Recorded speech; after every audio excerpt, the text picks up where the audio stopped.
Passons maintenant à la transposée d'une matrice. Pour une matrice A, dont les coefficients sont A et J, on appelle transposée de A la matrice dont les coefficients sont les coefficients AJI. On la note transposée de A ou A puissance T selon la notation française ou anglaise. Autrement dit, les lignes deviennent les colonnes et les colonnes deviennent les lignes. Dans cet exemple, la première ligne devient donc la première colonne. Lorsque la matrice est une matrice ligne, la transposée est une matrice colonne. Voyons maintenant les propriétés de cette application. Tout d'abord, l'application qui a A associe transposée de A est une bijection de MNP de K dans MPN de K. Deuxièmement, la transposée d'une combinaison linéaire de deux matrices est la même combinaison linéaire des transposées. Lorsqu'une application vérifie cette relation, on appelle ça une application linéaire. On verra ça dans le prochain chapitre. Passons donc à la démonstration du théorème 3. Pour montrer d'abord que l'application est surjective, on doit choisir une matrice dans l'ensemble d'arrivées, c'est-à-dire dans MPN de K.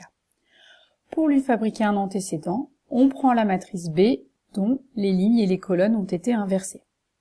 Cette matrice est bien un antécédent par A, un antécédent de A par la fonction, donc cette fonction est bien surjective.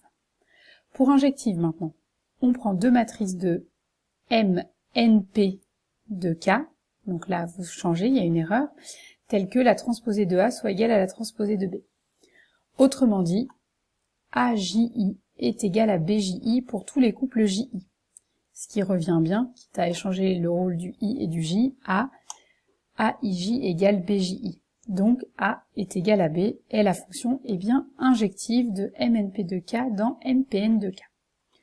Pour la deuxième question, de nouveau on se fixe deux matrices appartenant à MNP de K et un scalaire, et on calcule le coefficient en position IJ de A plus lambda B.